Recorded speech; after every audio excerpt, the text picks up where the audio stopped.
Evening all. Hello.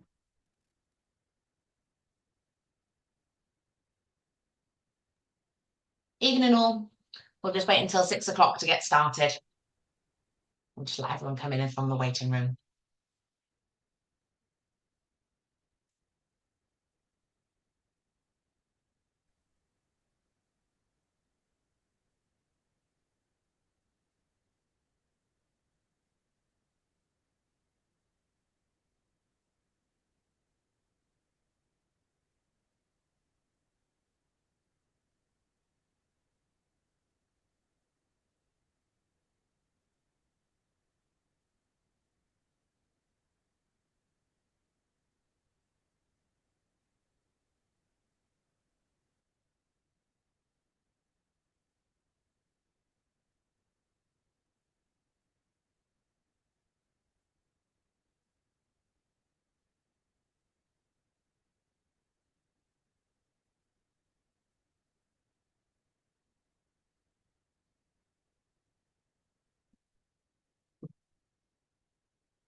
Good evening all and welcome to our first facilities funding webinar of 2025. For those of you that don't know me, I'm Victoria Jones, the Facilities Investment Manager at Cricket Wales. Tonight we're going to focus on the county grant funding for 2025, but watch out for other themes as we will be bringing to you more webinars in 2025 around funding and club support. So tonight's webinar will be recorded, so don't worry if you miss anything. It will be sent out tomorrow along with all the guidance notes about the funding application and how to apply. How we're going to run tonight is I will complete the presentation in full, and then I've allocated a short time at the end to answer any questions that anyone has. My colleague Claudia will be monitoring the chat for any questions and then we'll pose them to me at the end, or please feel free to raise your hand at the end and I can answer any questions you have. Again, feel free to write questions in the box throughout. If we don't get a chance to answer all of the questions at the end, I will aim to answer them in a full FAQ document tomorrow. So, let's move on. Okay, tonight I'm going to cover, this is the agenda, so I'm going to cover a number of areas, an overview of the County Grant Fund and what's it about and where it comes from, eligibility criteria, project themes and what sort of projects we would expect funded via the programme, the amount of funding allocated to Cricket Wales and how much clubs can apply for, partnership funding and what that looks like, key dates for your diaries, so opening and closing of the fund and what's required at which stages, information that you may require for planning your project and the application process. So I know there's many people on the call this evening that have applied for county grants before and been successful. There are a few small changes to the programme this year, but that shouldn't be. There shouldn't be anything that nobody's familiar with and not reasonable for cricket clubs in Wales. So just an overview of the County Grant Fund. So this is an ECB supported fund and is available for any affiliated cricket club to apply for in 3 themes. So creating welcoming environments, providing enhanced facilities and playing opportunities, and to tackle climate change. Now, we know, as per every other year that we've launched the fund, the scheme will be significantly oversubscribed. And therefore, we will have to give priority to applications from clubs that are actively engaged with ECB programs. So have an All Stars or Dynamos set up for 2025. We've also engaged in All Stars and Dynamos in 2024. And clubs that are actively involved in competitive female cricket. Now, this can be softball or hardball, but we will be giving priority to clubs that have hardball teams.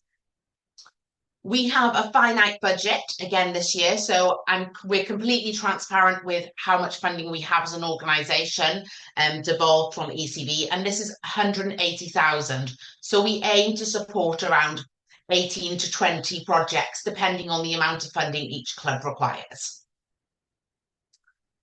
So, as I explained, there are 3 themes to the programme this year, and these themes haven't changed from all the previous years.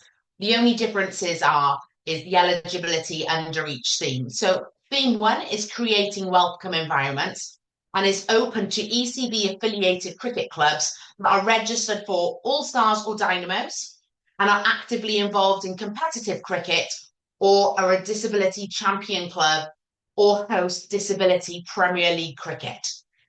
It is an expectation now that all clubs that wishing to apply for the Creating Welcoming Environment theme will have a junior programme and be actively engaged with girls.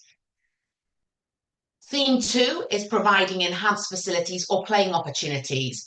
And this theme is only open to ECB affiliated cricket clubs actively engaged in competitive women's only cricket and disability cricket, as the same kind of definition as above.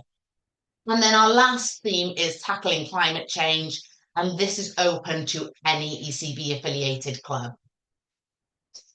There will be a panel, an independent panel that review the applications, and we will have to make really, really rigorous decisions and prioritise those applications. So priority will be given to clubs that have All Stars or Dynamos and are actively involved in competitive hardball cricket or are a disability champion club. Also, to qualify for the women's competitive cricket, you must have teams on play cricket. So we will do a check that way. So just to be clear on how we do our due diligence with that programme. So the next part of eligibility is I've listed a number of documents that clubs must have as a minimum to enable them to access the funding. So you must be affiliated to Cricket Wales, and this can be through the leagues or to Cricket Wales directly. You must have a governing document, so a constitution, articles or association or equivalent. You must have valid building and contents insurance and public liability insurance. Now, this is just something to note that most insurance policies run out in cricket on the 31st of January. So when you're uploading your insurance documents, please just ensure they are the up-to-date documents. Security of tenure. So what we mean is your freehold, so your registration with the land registry, or a license of a minimum of 1 year. We cannot provide any funding for any organisations that pay to play. So, for example, if you pay on a public park and you do not have a licence, we are unable to provide you with any funding for this financial year. The club must have a bank account in its own name. And when you're submitting your bank statement, if you're successful in obtaining access to the stage 2 of the application, you must submit a bank statement within the last 3 months. We also request financial accounts for the club's last budget year. And you must be fully compliant on the ECB Safe Hands portal. So I would I very much recommend that you contact your club's welfare officer, your club safeguarding officer, and ask if you are fully compliant on the Safe Hands portal. Your safeguarding officer must be fully compliant and attended all of the safeguarding training. You will be requested as part of the grant application to upload your club safeguarding officer's certificate to the documentation. And you must have adopted the ECB anti-discrimination policy at your latest AGM. Now, additional documentation may be required depending on the project. So, for example, planning permission, building regulations, feasibility studies. This is on a case-by-case basis, and that will just be dependent on your project. Ineligible projects, I think it's really important for me to make this clear as well. So large-scale pavilion projects or communal changing facility projects over £100,000 in total project, we will be unable to provide any support for this. We'll also be unable to provide any support for any project that's already funded by ECB or ECB, England and Wales Cricket Trust, via a grant or a loan. So if your project has already started or you've already received funding for an element of your project, you will not be able to apply for funding. And lastly, any project that's already started. Unfortunately, we cannot fund retrospective projects, and we can only fund projects in the future. So this is a question I get asked year on year. Can I apply again? Clubs may apply for up to one grant per ECB budget year, and that ECB budget year runs from February the 1st to 31st of January every year. Clubs will not be able to apply for a second grant for the same project for 2 following years. So, for an example, if you had a project under the theme of creating welcoming environments in 2024, so that's financial year, you cannot apply for this theme until 2027. You can apply for providing enhanced facilities and tackling climate change, providing you meet those criteria.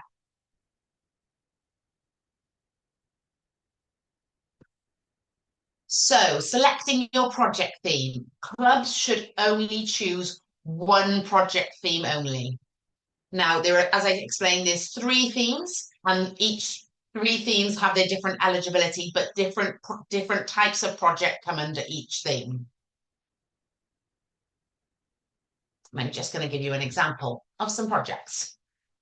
So, creating welcoming environments. The types of projects you can see on the screen are those such as social space. You can access funding for furniture, decoration, flooring, patio, decking, heating and glazing.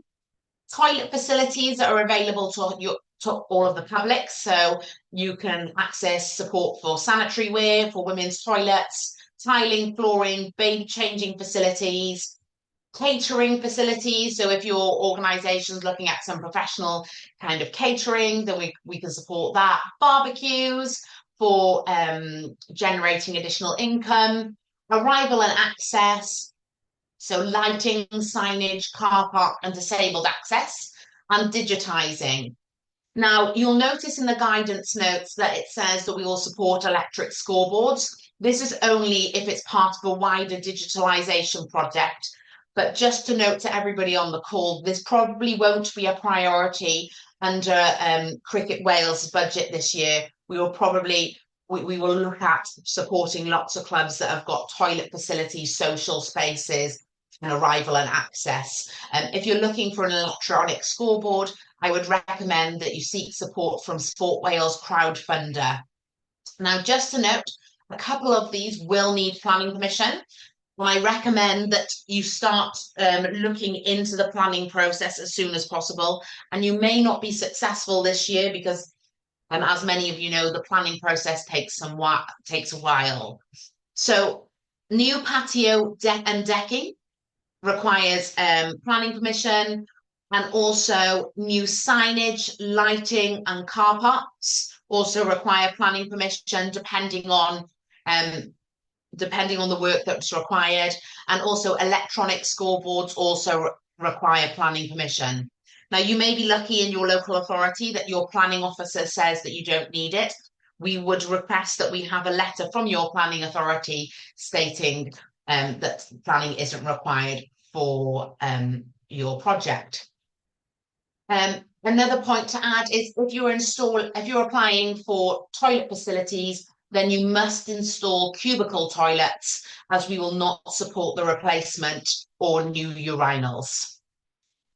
Additionally, if you're looking to apply for catering equipment for your premises, you'll need to comply with the Food Standards Agency regulations. I'm just going to take you onto a video now, just to get a flavour of some of the things that you can apply for when you're looking at creating welcoming environments. Come with me as we get the club ready for the season ahead. One thing we're adding to our checklist this year is sanitary bins in our toilets. Nearly everyone that comes to your club, whether playing or not, will probably use the toilets. Adding bins and provision like this is one very easy thing you can do to make sure that you have everything they need on their visit. So here I am, getting the facilities ready, adding a bin if it's needed, and checking the dispensers. It's a really simple job, as you can see. We also have a sanitary station, so I'm just making sure that it's all stocked up and ready to be used. We're really pleased at our club that we've been able to get product dispensers in some of our toilets, as well as hygiene bins, but something like a simple bin with a lid is also a good starting point. Small steps like this can help to make sure that everyone has everything they need when they visit your club.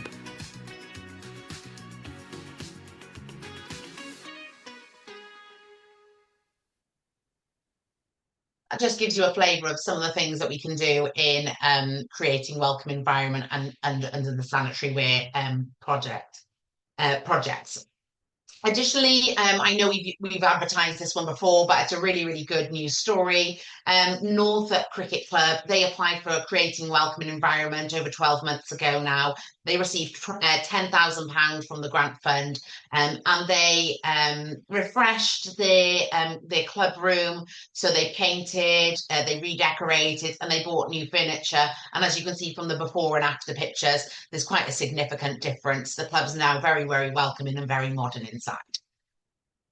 Next, I'm going to take you on to another video, and this is of Port Talbot Cricket Club, and they redid the ladies' toilets last year, and they're really, really pleased with the results. Claudia, my colleague, went down to meet the club last week, and they were saying that as part of the funding, they've now been able to attract a wider audience, and they have really, really good links within the local authority, attracting new groups to the area. So I'll just give you a flavour of the new facilities they've got at the club. What we get here is, I didn't know there was a cricket club, didn't know it was this welcoming, didn't know how nice it was. So it just has brought new people through the door. And the facilities that we had were still not suitable. They were like, it was just cold, damp. It wasn't a very nice, welcoming area. Because we've got a few teams now. We've got 2 junior teams and a full ladies team. So we've expanded in that, so it just wasn't suitable anymore.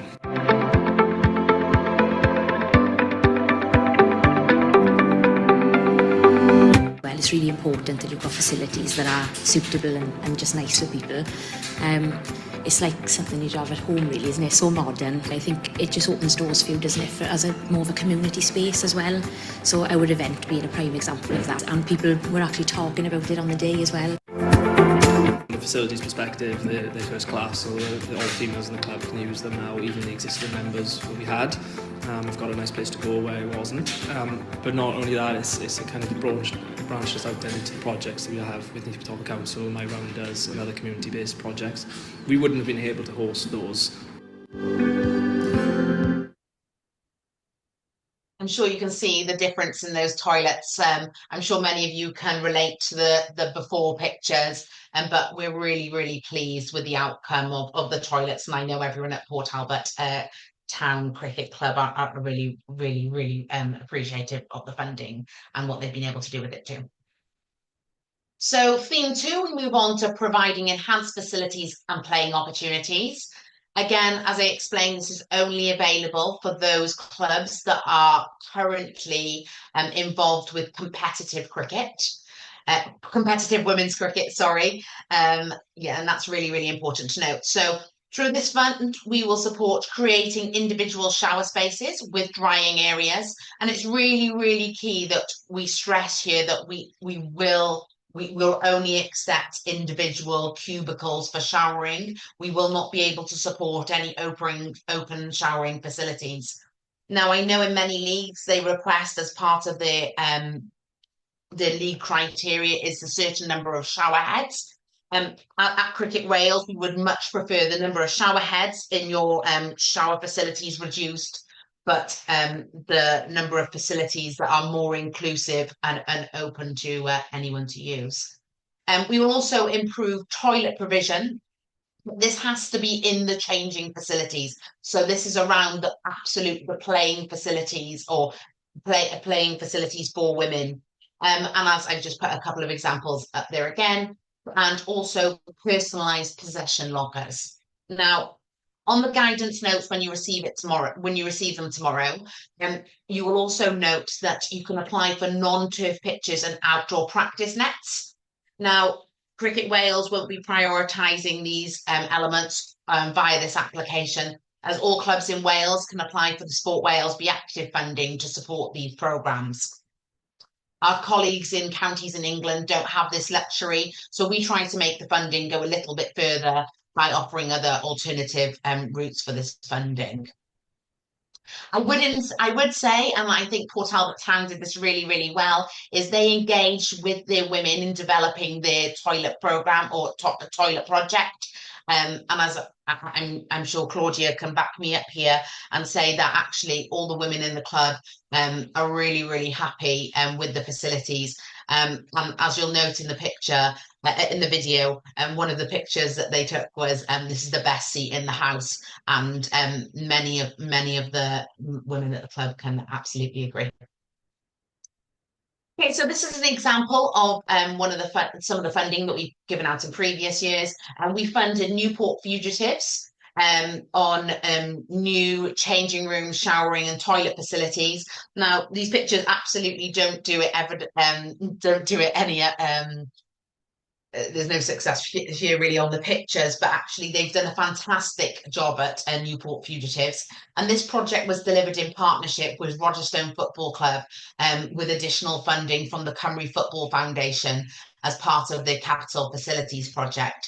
Now, we were able to offer £10,000 of support for this project, and this was a whole changing room, so at home, away, and cubicle showers update of the facilities, and we're really pleased, and I know everyone at the club is pleased with the outcome of this project. And theme 3, so our last theme is tackling climate change. And you'll note from the beginning of the presentation, any club can apply for this theme. So items that you're able to apply for are flood resilience, so building some protection. We know that with the storms this year that many clubs are receiving more and more storm damage and significant flooding, so flood resilience, drought resilience, rainwater harvesting, boreholes, and some simple irrigation. Now, irrigation does require planning permission, so it's worth to note that when you're looking at your application. Energy saving, so insulation, LED lighting, solar PV, double glazing, triple glazing, those are elements that we will also support. And water management, so water saving sanitary ware, grey water recycling, and any other appliances that help water efficiencies. Now, full guidance notes about, you'll notice in the guidance notes as well, that it also says that we will support drainage through this funding application. Drainage requires planning permission, but we'd also recommend that you've engaged with a fine turf or groundwork consultant prior to the application. So unfortunately, the timescales don't work for this funding application. You'll also note that electric equipment is ECB provide funding for on this project up to 25%. Again, we would prefer that all applications for electric grounds equipment are made through Sport Wales Be Active Wales Fund, again, to ensure this fund goes further. Sport Wales Be Active Fund also allows clubs to apply up to £5,000 for a mower and an additional 5,000 for additional cassettes. So you get significant more funding from Sport Wales. Over the last 12 months, we have worked with over 36 clubs to support tackling climate change, and clubs have seen a significant improvement to the overall operation of their clubs following the installation of several products. We would also recommend, if clubs are engaging or starting their energy saving or tackling climate journey, an energy saving audit to understand what your current usage is and what projects or recommendations would be the most beneficial to your organisation. If you'd like more information on energy saving audits, please drop me an email. Clubs that have completed energy saving audits in the last 12 months have been pleasantly surprised where they can make the biggest savings in relation to their energy, but also costs. Now, we did have a lot of clubs requesting new boilers initially. However, following completion of the energy saving reports and the energy saving audits, most are proceeding with the recommendations in the reports, and many purchase items like fridge timers for bottle fridges and have had insulation installed first, as these made the biggest impact as part of the recommendations. However, each organisation is different and one size doesn't fit all, so it's really important to engage on an individual basis, but something that we can really support with. So an example of this is Vale Cricket Club. They applied for the Tackling Climate Change and were successful in gaining £10,000 for a solar PV project. Their utility costs were significantly high of their annual revenue spend, and the club want to reduce electrical costs and become more sustainable. Now, Vale Cricket Club engaged with an energy saving consultant to complete an audit and have completed many of the recommendations for long-term for the future. They also applied for Sport Wales energy saving grant as they had the energy saving audit completed, and have obtained nearly £35,000 for this project over the last 12 months. So if anyone is interested in learning more about tackling climate change and what would be involved in an energy saving audit, please drop me an email.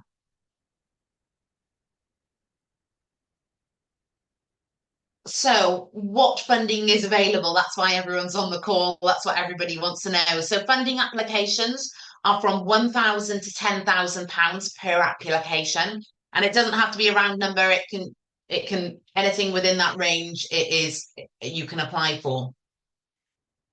Partnership funding is the difference between the total project cost and the amount of grant.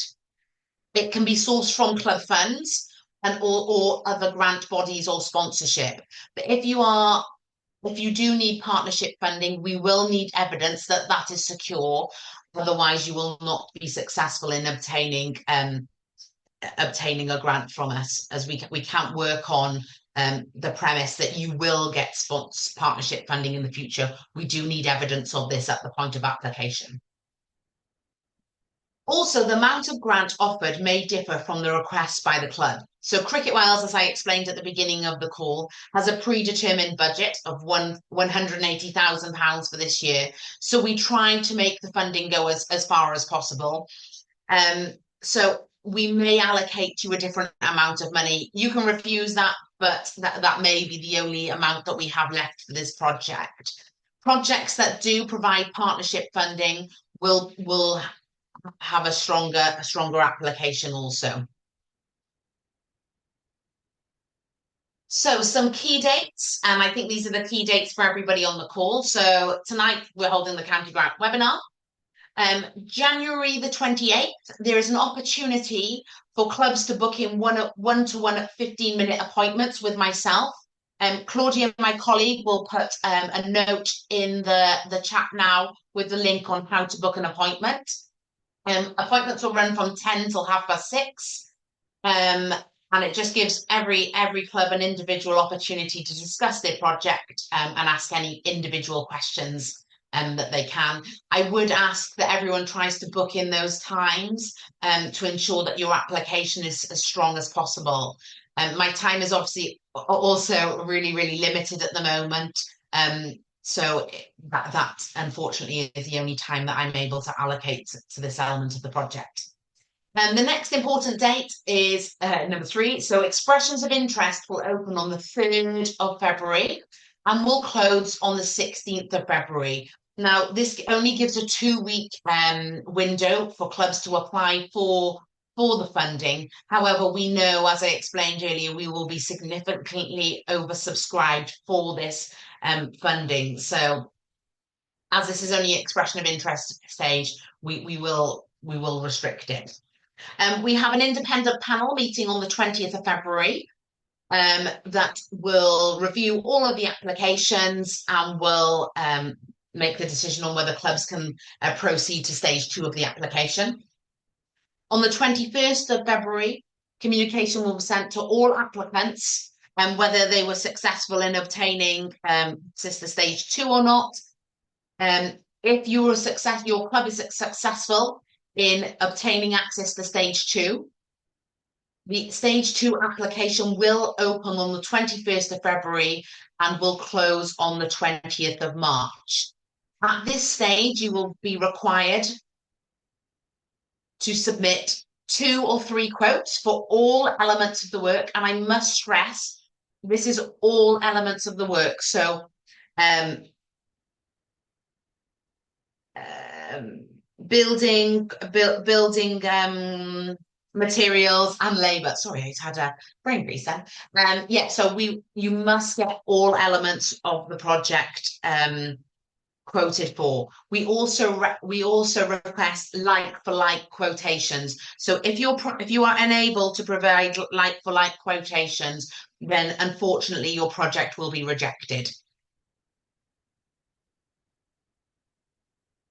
March the 21st, the panel will reconvene and review all stage 2 applications. So we will take through more than £180,000 of applications to stage 2. So there will be rejections at this stage. So just because your project has got through the expression of interest stage, there is no confirmation that you have the funding until the panel meet on the 21st of March to review all of those applications. Communication will then be sent to all applicants by the 24th of March, whether your project is successful. Now, we try to keep to these dates because there may be some clubs that are able to complete their projects before the start of the season. And I know some clubs are really, really keen to do this. If you can't complete your project before then that's before the start of the season, that's fine. We just need projects to be completed and reported to the ECB no later than the 31st of December 2025. So if you cannot complete your project by the 31st of December 2025, please do not apply as you're restricting another club from accessing that funding. So just a few tips from me when planning your project. You should give careful consideration to planning your project. Allow the right time. So you may not be able to complete it before the beginning of the season. Plan to try and complete it in September, October or November to ensure you meet that 31st of December deadline. You don't want to be trying to scramble around in those last couple of months trying to find someone to complete the work because your contractor has pulled out. For projects that with a total project cost of up to £24,999, clubs are required to submit 2 like-for-like quotes from 2 different suppliers. For projects with a total project cost of £25,000 or over, we will request a minimum of 3 quotes that are like-for-like and from different suppliers. As I explained, if we do not have 2 or more quotes, then we will reject the application. Again, just some tips from me. Be you aware that some projects require planning permission? Never assume it will not be required. And I think this is where some of our projects across Wales have fallen down over the last couple of years. Only the local planning authority can confirm if it is or not. If planning permission is required, the process can take on average for 12 weeks for a decision. We need evidence even if it's not. So if you are looking to do any of the projects below, please contact your planning authority as soon as possible to get confirmation or not. If your club also would like to do a project that does require planning permission, I would very much recommend proceeding with the planning permission as soon as possible. You never know, a project could fall out of the kind of county grant criteria, and if your project is ready, then we may be able to take it on later in the year. But also your project will also be ready for next year to apply for. So examples for projects that are likely to require planning permission: anything in a conservation area, in the national parks area, new or extended patios or decking areas, roof-mounted solar panels in a conservation area, or ground-mounted solar panels. So this does require planning permission if you're having solar panels on the ground. Exterior signage and lighting, car parks, and building extensions. But this list is there are other elements if you want to discuss them. So the process: how do clubs apply? Applications can be made by the online investment management system. We shorten that to IMS, and you'll see the hyphenated link there. Again, my colleague Claudia will send details on how to apply in a follow-up email tomorrow morning, along with the recording, the presentation, and the guidance notes. One thing to know is the club will need to identify 2 contacts who will act as authorised signatories on behalf of the club. These authorised signatories will sign the contract if you are successful in obtaining funding, and this will be done electronically. But both contacts need to be on the IMS portal prior to applying for the funding. Complete an expression of interest form. Please, can you contain as much information about your proposed project as possible, who it will impact and what difference it will make. If you can provide a breakdown of all of the costs because you've done your homework prior to applying, then please do that. As I said, the panel is an independent panel, and we will make decisions based on the information provided. We don't want to know about the history of your club and how long you've been running. If you've been running 150 years, that's great, but we want to understand what impact and what difference this funding and project will make to your club. So just to show you, this is what you will see when you apply for the investment management system, and you will also see you can create an account. If the investment management system is new to you, you'll need to create an account first before logging in and applying for the funding.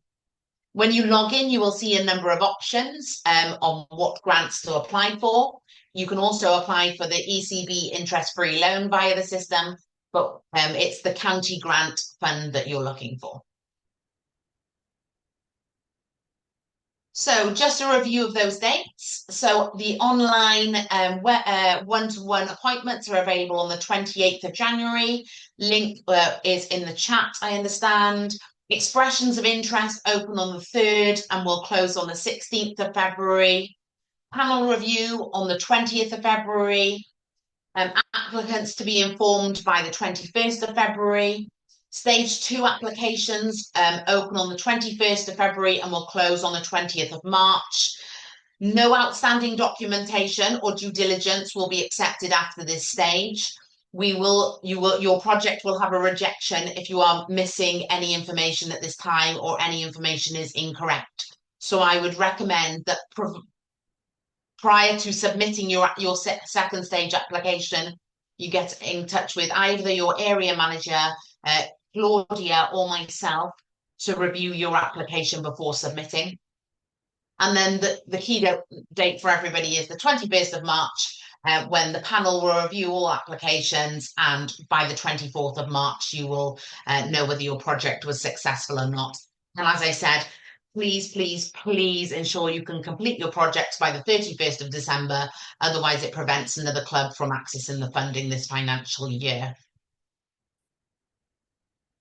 So now's an opportunity to ask any questions. I hope that was helpful for everybody. Thanks, Vic. In the chat, I've got one from Neil, which is, what about if something goes wrong and completion doesn't happen by the 31st of December, firstly, and then he has a second one afterwards? Yeah. So if the project doesn't happen by the 31st of September, the ECB will not fund your project, and you will lose the project. You will lose the funding for that project. So with obviously building works and things like that, things can go wrong. You are running at risk. And for a small club like ours that doesn't have substantial money in the bank, it creates a risk to actually try to apply for something substantial, because the risk is in our club that we won't be able to, if something goes wrong with the build or facilities work or whatever it is. Yeah, this is why we do the funding up front this half of the year. So you have 9 months to complete your project. So this is why it's really important. But within them 9 clubs, 9 months, sorry, May to September, we have one building, the club is active. There's no way that building could be shut down for facilities work to be undertaken. So fundamentally, you've got September to December to complete the work. Yeah, we understand that. Unfortunately, I can't change the parameters with the funding. ECB are really, really clear about their budget years. And if we don't use the funding within that financial year, it gets lost. It just seems to me, just going to say that it seems geared more towards larger clubs that have got more facilities that they can fall back on. Clubs like ours with one building and that's that. If we had substantial works undertaken on that building, it is a large amount of risk there for our club to be looking at something like this, which then leads to the question: how are clubs like ours meant to improve things? I think this is probably on a one-to-one basis. I think this is probably really for your club specifically, and probably for us to support you a little bit more and understand the kind of project that you're looking to do. It's going to be around shower areas, toilet areas, internal changing areas to make our facility, which is 30 odd years old, to be able to incorporate female cricket. We've just launched a female side. Yeah, so I've got to be honest, we haven't had any of these issues previously. This is around clubs now planning. It may not be that the funding application is appropriate for you this year, and it might be that you need to do all of your planning process and apply on the 1st of February next year. Right. Okay. Well, we can have a chat in a one-to-one, as you said. Yeah, I think that'd be really helpful. Anyone else? Neil, just as he's done a sort of secondary as well. A previous slide said it was a £10,000 budget. Is it 10,000 or is it up to £25,000? 10,000 is the budget from the grant that we will give. Projects can exceed that. You'll just need to provide partnership funding. So projects can go up to 99,999, but you will need to provide 89,999 with the partnership funding. £10,000 is the ceiling that we have to fund clubs. Brilliant. The next one is from Riaz. Is drainage included? Is drainage included? No, drainage isn't. Whilst ECB use it as part of the guidance notes, we cannot fund drainage in this element of the project. It's small drainage projects that they will fund.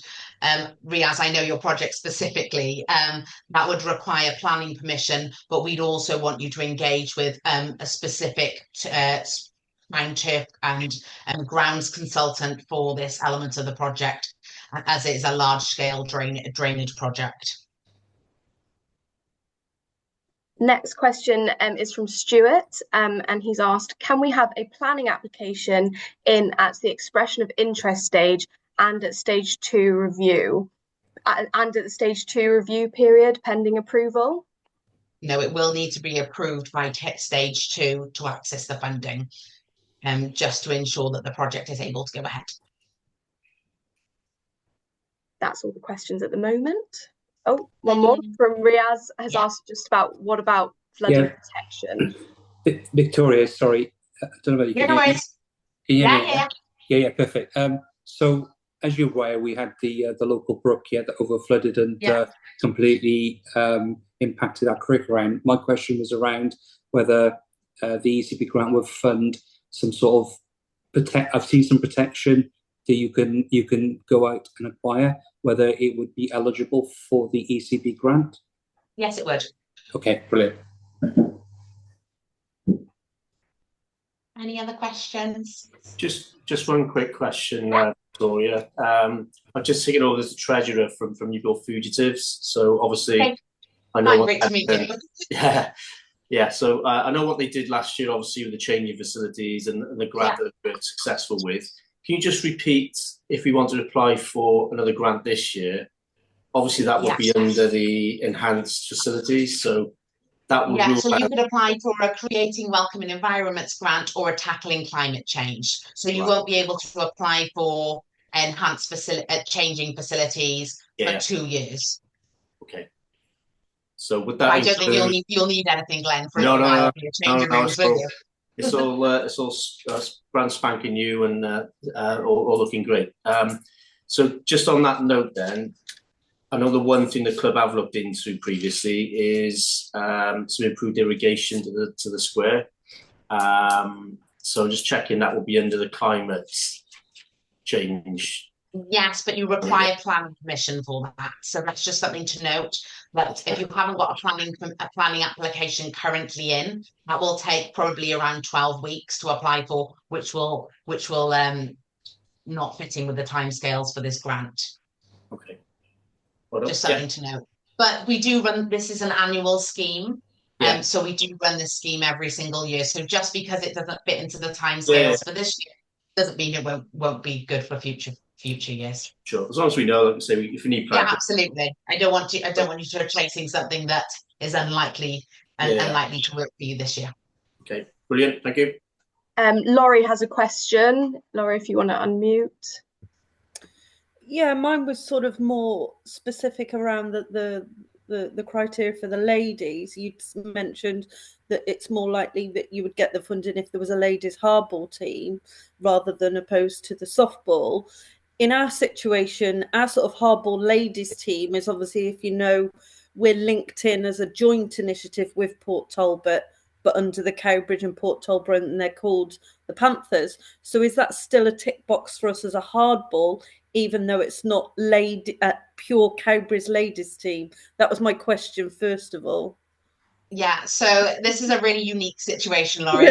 And it will be difficult for either for your club specifically to get funding. Either Cowbridge Cricket Club or Port Talbot will have to apply for the funding because they will have the security of tenure. So your club currently doesn't have security of tenure for either facility. So it will have to be one of those clubs that apply for it. Right, okay. If we decided to do it separately under just the Cowbridge umbrella, we would obviously fall further down the list if we just got seen as the softball team as the criteria then. If you got, in a roundabout way, if you need to make sure that if Cowbridge Cricket Club applied for it, that they mentioned you in the application, and that would strengthen the application because his women's hardball played. We understand this is a very, very unique circumstance. Yeah. Okay, thank you.